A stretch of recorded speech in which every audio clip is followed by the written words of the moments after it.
Stay tuned for this episode of LOCALMOTION.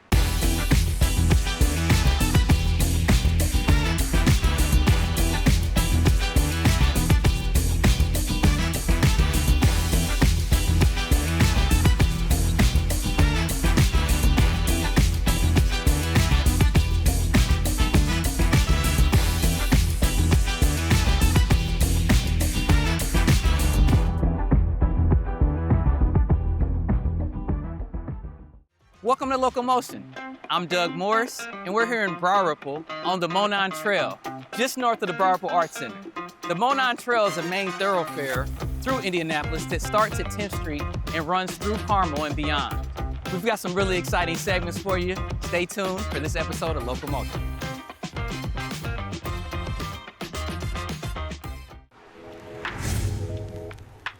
Hey guys, good to see you there. Hello, my name's Alberto Montero, and I wanted to introduce you guys to a DJ that started his journey at the age of 7. We're gonna go beyond the beat and introduce you to DJ BK.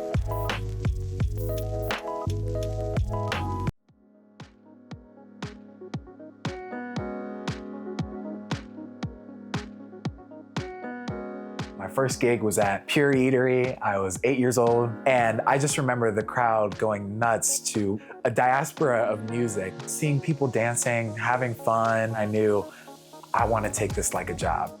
I want to take this seriously because I know it's going to take me far. What's up, everyone? This is Ben Karazim, also known as DJ BK, 18 years old, and welcome to my world.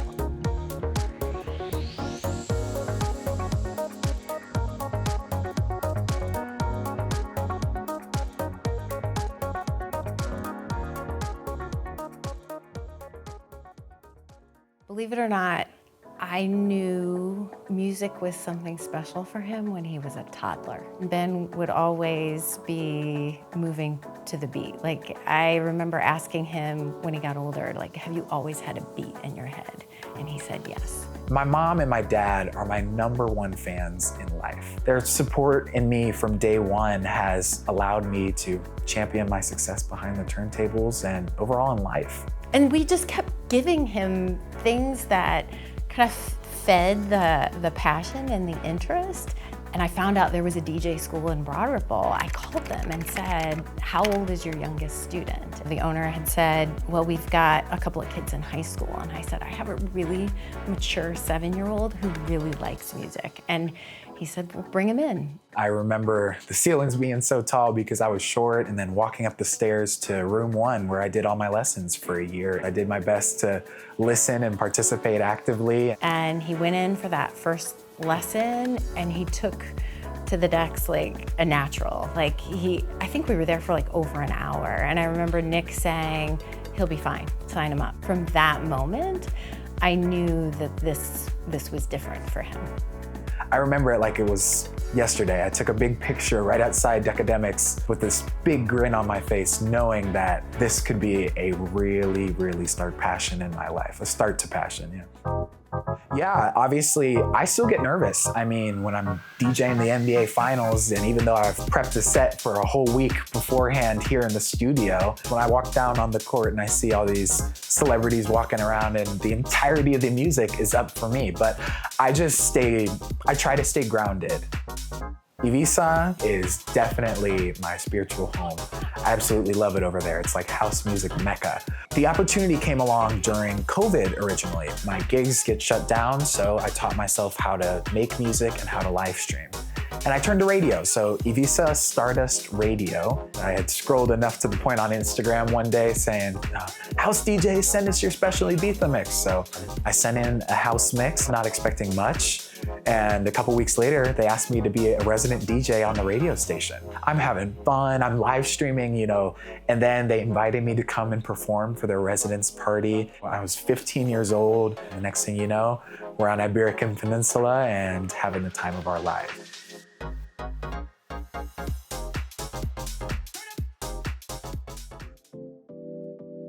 Growth for me means just learning something new every day. As long as I'm a lifelong learner, I will continually grow, be it in my profession, be it in my educational endeavors. Journaling is important. Reflecting on all that this career has given me and all that I've worked really hard for. I think it's important to know, where I came from and where I can go next. And this is a full-time job, DJing, on top of being a student. If I'm traveling for a gig, I have to get written approval and, speak with my principal and dean of students. If it's really nerve-wracking in the moment, I just close my eyes and take a couple deep breaths and then go up and do what's been bringing me joy for 11 years now. And then also just knowing that this something in the music industry, be it DJing, producing, working as an executive, is what I want to do for the rest of my life. My work ethic has instilled in me just a drive and a passion for doing what I love.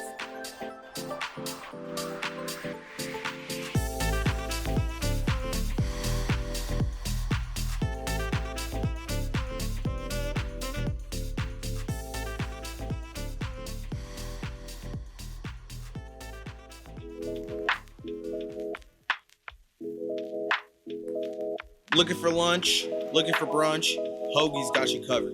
Welcome to Phillypolis, home of Hoagies and Hops.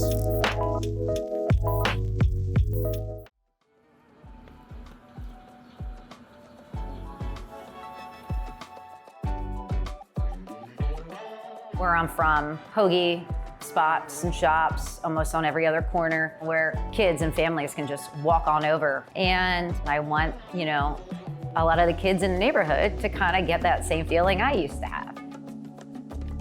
Well, my name is Kristina Mazza and I am the owner of Hoagies and Hops. Started in 2015. I came here from Pennsylvania, Southeast PA, back in 2007. My parents had moved here first. Never ever thought I'd be living here in Indianapolis, but ran a small local group of restaurants. My husband and I just kind of fell in love with the area and decided we missed the food, the rolls, the cold cuts, and decided to open up our own shop. And I started in 2015 down on the near east side of Indianapolis. And after 3 years there, moved up here to more of my own type of feel of an environment and having my own little restaurant, partnering with Chili Water Tap Room in 2019 to the Butler-Tarkington neighborhood.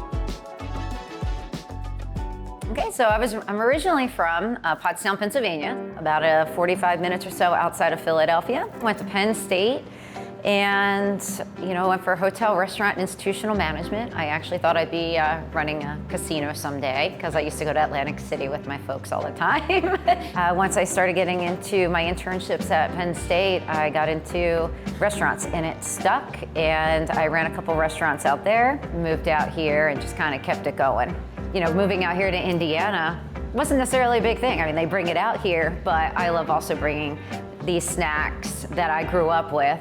Hoagies specifically, we're at every corner of almost every street in our town, in almost every town out there. It's like I used to sell hoagies for Girl Scouts to raise money. I used to sell hoagies for sporting is when I used to play soccer. So instead of baked goods. So it definitely played a huge part of my life, and I want to bring that to this area for other families to be a part of it and enjoy it as well. The biggest challenge was just jumping from working for somebody to starting my own shop. That's pretty scary. You're not going to pay yourself. You don't know how long that's going to take. I was pretty lucky too that Penn State was in the national championships, which happened to be out here. So the Penn State CEO of the Alumni Association, along with CBS Harrisburg, they flew in, came straight to my shop, did a huge video deal with us, and that really, kind of started spreading. Also, the Eagles in 2017, as their season started to look really well, people were starting to search for Philadelphia-style locations where they could get their food and their grub to be able to watch these games. So all that really helped in all different levels. I also got involved with the community, the John Bonner Center, Indy Parks, Keep Indy Beautiful. I tried to do whatever I could. So I tried many different communal ways to get the word out. Being a restaurant owner, I got into this because I wanted to do something that I enjoy. And one thing I enjoy is giving back. Like every owner, they have to really care a lot. They have to put a lot into it. What kind of separates her from a lot of the people I've worked for is how she's willing to come in here, work hard, get there, get her hands dirty with you. She cares so much about the people that work here, just every little detail. I also want people to walk in here and feel comfortable. We have games for the kids. We have a kids menu. We want everybody of all ages to feel comfortable here. We have trivia night. We have live jazz. We want people to come in and enjoy those events. Well, I want to say I feel like I have a big heart. I care about people, and as much as, running a business can be pretty stressful, I think a lot of these events make me very happy. Right now our plan is to stay right here. I plan to be here. I'm not looking to open up a second spot because I love being here to meet the customers when they walk in. I love working with my staff. We have an amazing crew that's been with me for many years. Just signed our lease. We're ready to go for another 5 years, and we'll see where it goes from there. But we're excited to be a part of this community.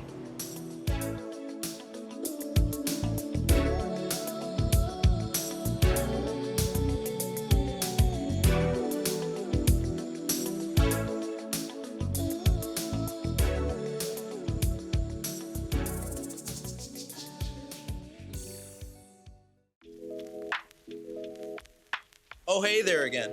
We take you to Newfields, one of many of Indianapolis art museums. Newfields is actually one of many locations that the movie The Fault in Our Stars is filmed at. Our next story introduces an artist whose art was showcased here at Newfields. We introduce you to Art by K. West.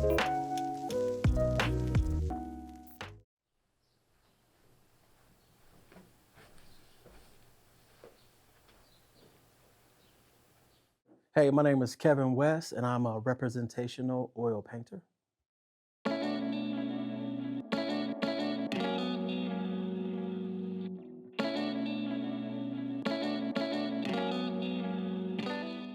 told when we was in high school, as far as like you got to move to New York or a city like Chicago or Cincinnati where it's more artsy, where I was able to do it right here out of Indy. I didn't have to change locations, I just had to find my crowd.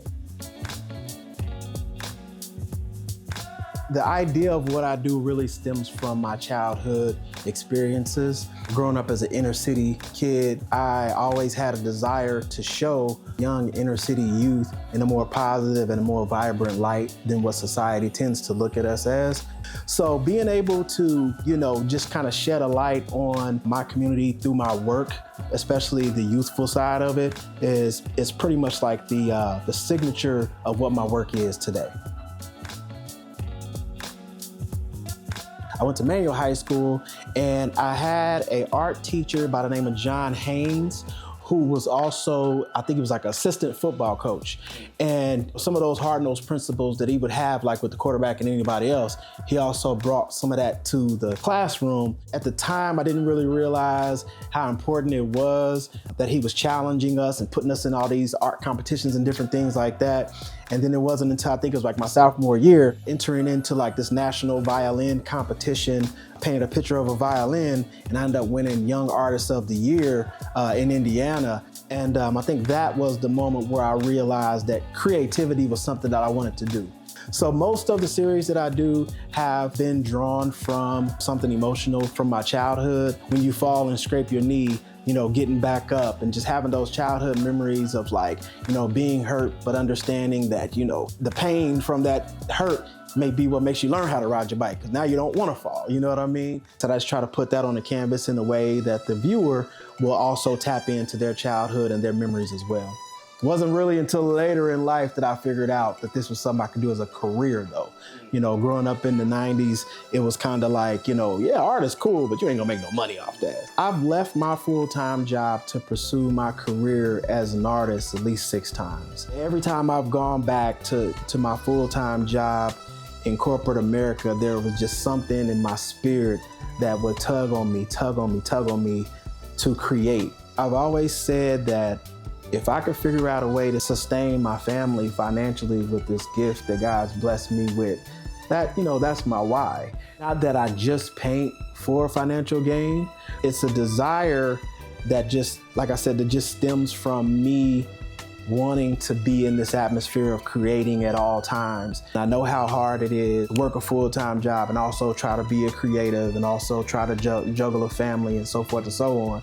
So when the Lord seemed fit to bless me with the opportunity to pursue my career full-time, I told myself that if I can go in and put in 12 to 8 hours on any job, that I have to figure out a way to do the exact same thing for myself. I'm always looking to give back. I'm always looking to pull other people up. What I try to do with my career as an artist is just work hard and be the example and show people that something that, 10, 15 years ago, our teachers may have not thought was possible, it actually is today.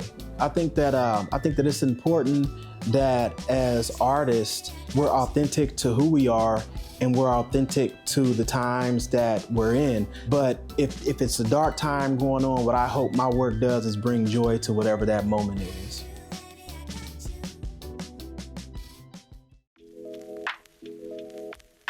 Thanks again for tuning in to Locomotion.